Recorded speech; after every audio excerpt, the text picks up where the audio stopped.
Howdy, everyone. Welcome back to Dueling Sabers episode number 2. I know I lied. I tried launching this like 2 weeks ago.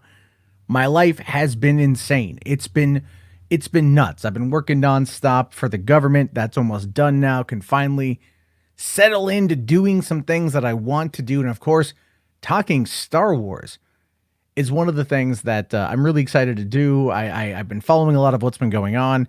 And even though it feels like there's nothing really happening on the movie front, we're getting some stuff going on with the story group and some really terrible explanations for some of the weirder elements of the Rise of Skywalker. There's a new book, The Empire Strikes Back from a Certain Point of View. It's like a series of vignettes of small stories of characters you might not know about, or you may want to know what was going on with this one person. We're gonna talk about that and a bunch of other things here on the show today. So please, if you haven't already, like the video, subscribe if you're a Star Wars fan, if you want current, up-to-date, not just movie news, but just fandom and general stuff from more of a positive perspective, which I know is not going to win me any friends. But let me know on that one. And let's, why don't we just dive right into it? We'll just dive right into it here. So the first thing we're going to look at here is this article coming in from Film talking about Star Wars from a certain point of view, The Empire Strikes Back stories revealed. What we have here is this book that's going to go on sale later this fall, and Del Rey Books has unveiled a tease of each of the 40 stories that make up this book. That's right, 40 short stories are going to be what's going to be in this book here. So this is among them. You'll find a tale about the chef who had to cook for Darth Vader on Cloud City, one about the kitchen boy who briefly runs between Han and Leia on the Rebel base on Hoth, and one that drops in on Wilro Hood and his beloved Camtono. And that guy right there, he is a character from The Empire Strikes Back that we see for maybe half a second, who is running with what appears to be an ice cream maker. And there's been this whole fandom based around this guy. There's been this whole series of stories based around this guy, at least what he's doing. You can actually look up his explained for what it is. And he was basically a rebel spy running away with his memory core from his computer in order to destroy it, in order to protect the assets of the rebellion. That, of course, is that might be an interesting one here. But even just looking at the cover of this book, looking at all the people who have been written or who are going to be writing short stories here, I mean, it's interesting. But I'm asking myself, quite frankly, if I care. Because what we have here is just a list of the different titles. And, and the order of which they should be read. I guess there's going to be an order here. We've got Eyes of the Empire, Hunger, Ion Control, A Good Kiss, She Will Keep Them Warm, Heroes of the Rebellion, Rogue 2, written by Gary Whitta, who wrote the Rogue One screenplay. You've got, a few of the Hank Green of the Green Brothers, who I think, is he the one that did like The Fault in Our Stars, or is that the other one?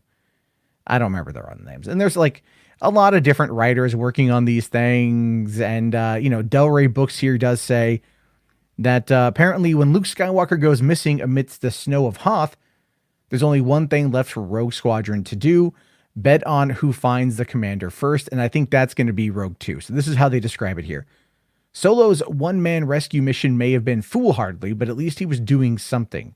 All Zev Seneska and the other Rogue Squadron pilots could do was sit and try not to go out of their minds with worry as the hours ticked by, waiting for any news. I don't know, but it's not necessarily the most compelling of blurbs to put in there, because it doesn't do anything. It's just like we're sitting around waiting in the break room playing, Pinochle or something. It doesn't really, I don't know. We'll have to wait and see how that goes.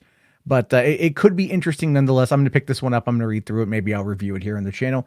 If it's something that you're interested in, let me know that as well, because I'm kind of curious to see what you guys have to say about this, because it could be good. It could be bad. And then other people here like Tracy Dion says, I still can't believe they let me write a story from the perspective of the Cave of Evil on Dagobah. And you better believe I ran with it. The story is weird, dark, and lyrical. I love it. I can't wait for y'all to meet this vergence in the Force. Okay. I'm not too sure how I feel about a short story about the cave of Dagobah, but this is what they put out about that one. There have been many of them, so many that the number is not worth counting. This I know. What I did not know, even after a millennium of their minds in mine and mine in theirs, is why they approached me with thoughts of light and dark. These words were never enough. Why did they matter here? Here they are, the deep greens of moss, the silken silver of slow mist, the dim blue of steam rising through the ever twilight. Inside me are the twisting gray shadows of desire and the bright flare of crimson wrath. That's kind of cool. I'm not going to lie. That could be interesting. And you got another one here. But what does he eat? This is the one about the chef, I'm assuming. Its blurb says, "Wait, Darth Vader is your guest? That's who you want me to cook for?" "That's who I want you to cook for," Lando said. Wow. Riveting, compelling stuff. I'm not, look, it could be interesting. These are going to be shorts that are going to be written from a certain point of view. You know, I don't know if these are going to be considered canon or more of maybe an Elseworld story, but right now that's what we got. And we'll have to wait and see if it's any good. It comes out here pretty soon and might be worth picking up. So definitely let me know if this is something that you're into. So let's jump over here to this one. This is not necessarily like movie related, but I do think it is related to the Star Wars fandom to an extent. Star Wars star Kelly Marie Tran talks about quitting social media after Last Jedi Backlash. Now, she did quit social media, and it was a thing when she left Twitter, and I think she left Instagram, or she may not have ever been on Twitter, but she definitely left Instagram. And a lot of blogs came out attacking those who were critical of The Last Jedi for driving her off social media. I know Grace Randolph kind of blamed Kelly Marie Tran. This was back in 2018 when she was like, well, she should have known what she was getting into, sort of thing. And I mean, it kind of comes across as blaming to me.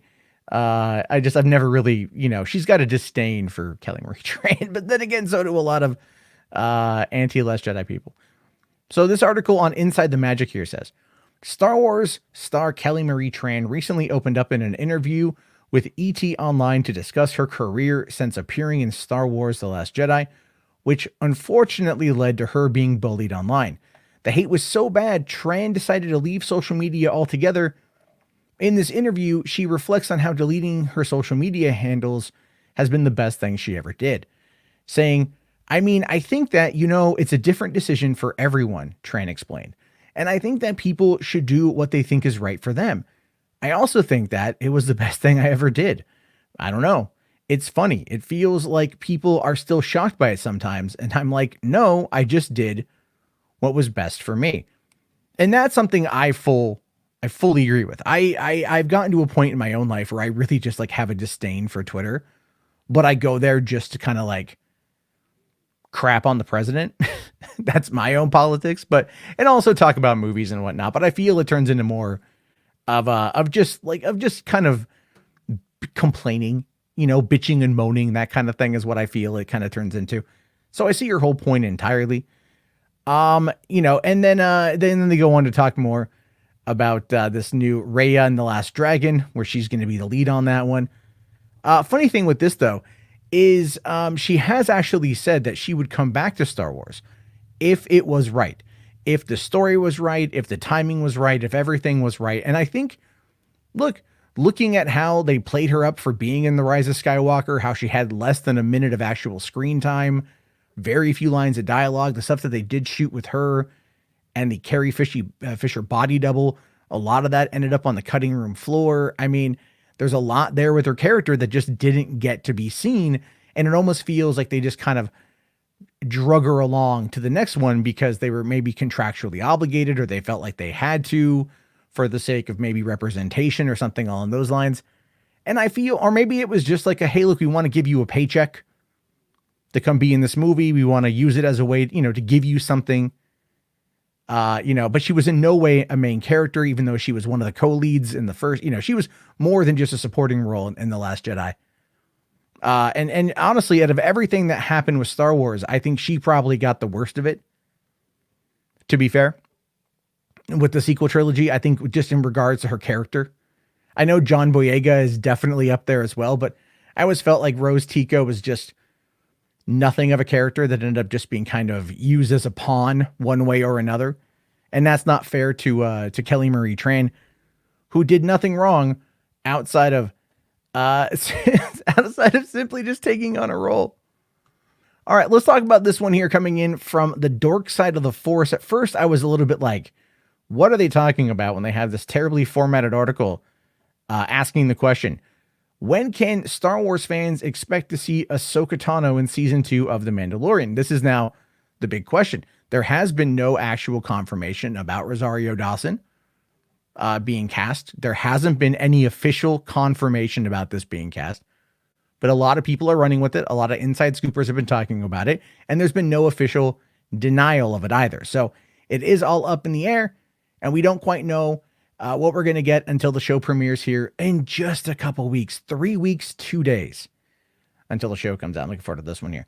So it says here, when can we expect Ahsoka to appear in The Mandalorian season 2? Well, it says here she's been rumored and nearly confirmed to be in the second season, but the trailer showed everything else happening. That's true. In the upcoming season, except for the former Jedi, but maybe if we decode some clues, we can speculate.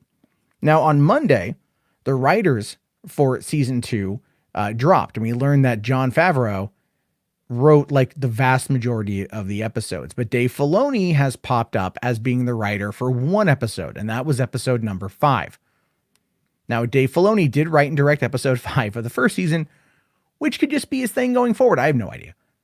But this is where I kind of think this dork side of the Force theory holds a little bit of weight. This is why episode 5. Well, Filoni managed every part of her character journey from her early days as a Padawan to being Fulcrum. It would make sense that Filoni would also take charge in bringing Ahsoka from the animated series to live action for the first time. Given how excited Star Wars fans are for the news of Ahsoka coming to the live action, it's something that's been talked about for months. Rosario Dawson is rumored to play the role, but none of it has actually been spelled out yet. And it's true that The Mandalorian takes place several years after the Return of the Jedi, so Ahsoka is a much older character than when we first met her.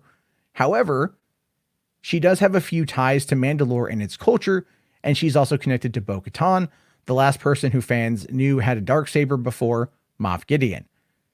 And yeah, I mean, look at those. I mean, with all the rumors and speculation about what's going to be going on with Star Wars and the TV side of things and all the animated side of things, it does make a fair amount of sense that bringing in Ahsoka Tano,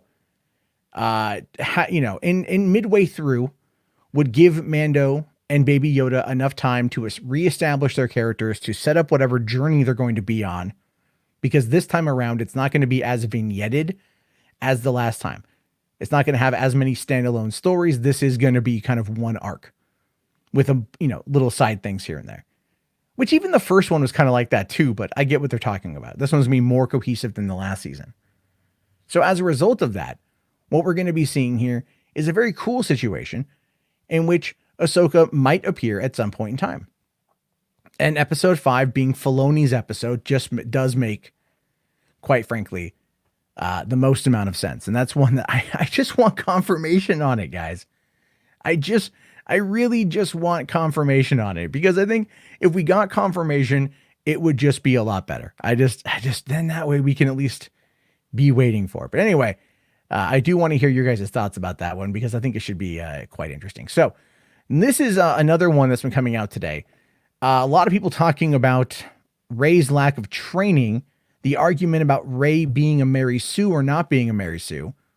Now, I've always kind of argued on the opposite of her being a Mary Sue. I don't think she is a Mary Sue, but this explanation absolutely, oh guys, oh my God, this explanation blows a hole in my own argument and makes it really hard to defend the character, because it's just, again, so sloppily done.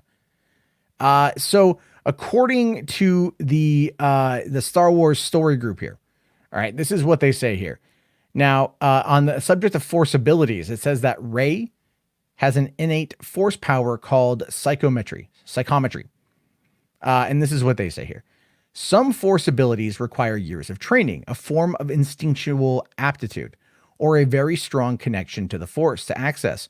A small number of Force users, including Rey and Cal Kestis, have the rare ability of psychometry, which allows them to learn about people or events by touching an object associated with them.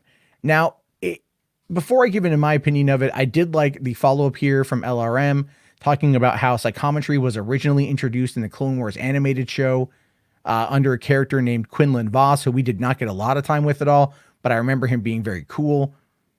But his ability to kind of read these experiences or these memories off of items or objects touched by the person he's reading, it becomes quite vivid. And Rey did have that in regards to touching Luke's lightsaber in episode 7. So there is some valid angle there. But when you look at the fact that the Force Awakens and The Last Jedi take place within days of each other, right? At the most a week, then it very much shows you that like she didn't have a lot of time to train. And so everything we saw with her and Luke in The Last Jedi took place over the span of like a day, like a day. And that even happened with Luke and Yoda in The Empire Strikes Back. It was very quick. It wasn't weeks and weeks and weeks of training. It was very, very, very rapid, because this is what happens when you have these kind of stories and you have to condense them down into 2 to 2.5 hours. But that being said, I completely agree with the author here when they say, I call this jumping the shark. I agree. The entire sequel trilogy was just J.J. Abrams and company jet skiing over a rubber shark. Now, that is not, I don't fully agree with that entirely. I don't think they jumped the shark entirely all the way through. What I think is going on here is I think that they spent, they did not, The Last Jedi effed everything up 100%. Okay. Because it took away so much. And the fact that they allowed it to happen is what screwed it all up. Look, you may like The Last Jedi, and I'm not knocking the quality of it as a film. It's not for me. It's for you. Great, cool beans. I hope you like it. But when it came to the structure and the format and the flow of a sequel trilogy telling these stories, it stopped everything dead in its tracks. And it undid so much of what was set up in the movie before it. Now, you may like what it set up going forward, but when you kind of have this weird Star Wars sandwich, and the bread is J.J. Abrams and the meat is Rian Johnson, you're going to run into some problems, because it could just be such a weird taste difference, like you're not going to want to put a chocolate muffin with a roast beef sandwich. It's just not going to work. It's just not going to be it's not going to be a good tasting meal. And now the Force group, or the Star Wars story group, are trying to find a way to explain this away, to explain away what's going on. And I just don't, I think they should just drop it. I think they should just drop it, because it's a terrible explanation. It really is jumping the shark. And they kind of double down even on another part of it too. So this is the final story of the day. This is coming in from Screen Rant, saying Star Wars Force Heal explanation creates a Mandalorian plot hole, which it does. Saying that Star Wars has attempted to explain the Force Heal power used by Rey and Kylo Ren in The Rise of Skywalker, and that it's created a plot hole in The Mandalorian. And I think Thomas Bacon here has kind of an interesting point. So this is what's going on. Lucasfilm Publishing has just released the Star Wars book with contributions from Pablo Hidalgo, Dan Zaire, and Cole Horton. In one section, it explores Force abilities. And according to Star Wars book, this Force Heal power is one that can only be used if you are part of a Force dyad. Saying here, those in the dyad possess another unusual ability. They can use the Force to heal a wounded person or creature. But this act also requires that the healer transfer some of their Force energy, which can temporarily weaken them. After the battle with Darth Sidious, Ben Solo sacrifices his life and all of his Force energy to bring Rey back from the dead, which was meant to be an act of love. It was an act of love where they kissed. Then it wasn't a platonic kiss. That wasn't a platonic kiss. I don't care what they were like brother and sister. No, we've already gone through that. Okay. They weren't like brother and sister. This was not a platonic kiss. You forced some romance in, but you know what? It kind of worked. It kind of worked. It was set up there from the beginning anyway with a love triangle between her and Finn and Kylo, and that she was always going to be drawn to Kylo because she wanted to rescue him. But at the end of the day, at least according to John Boyega, when we talk about laying pipe, those are his words, not mine. I think in his world, he and Daisy Ridley, Rey, brown chicken, brown cow is my take on that one. But really, in this situation, the Force Dyad, allowing them to have the ability to heal creatures and heal themselves. I mean, it has a bit to do, but what about Baby Yoda?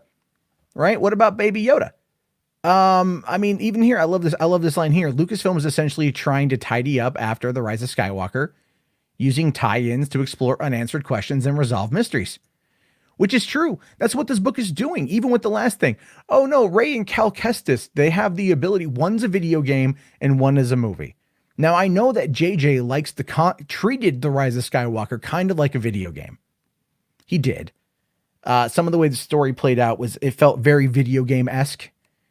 As an avid gamer myself, I caught on to that. It's not like the end of the world, but I caught on to it. And then it doesn't fit even here. Talking about Ray Carson's novelization, saying that, that when Rey, this is how Rey had learned the Force heals, and she was repairing Luke's lightsaber. According to the novel, Rey had pored over the ancient Jedi texts, and there she had learned powers that had been forgotten in the midst of time, including Force heal. She had used this to restore the fractured kyber crystal at the heart of the lightsaber, transferring her own life energy into it. But if the power is inextricably linked to the Force Dyad, then Rey should surely have also come into understanding her strange connection to Kylo Ren. Look, the Palpatine, the Force Dyad. I mean, it's like the movie. You know how much it sucks to be a Star Wars fan and to criticize something that I like, because I do like The Rise of Skywalker, but my God, it's so hard. I can't defend the movie anymore. I've said that before too. I can't defend it. There is so much there that they are just trying to throw at it that's after the fact as a way of tidying things up.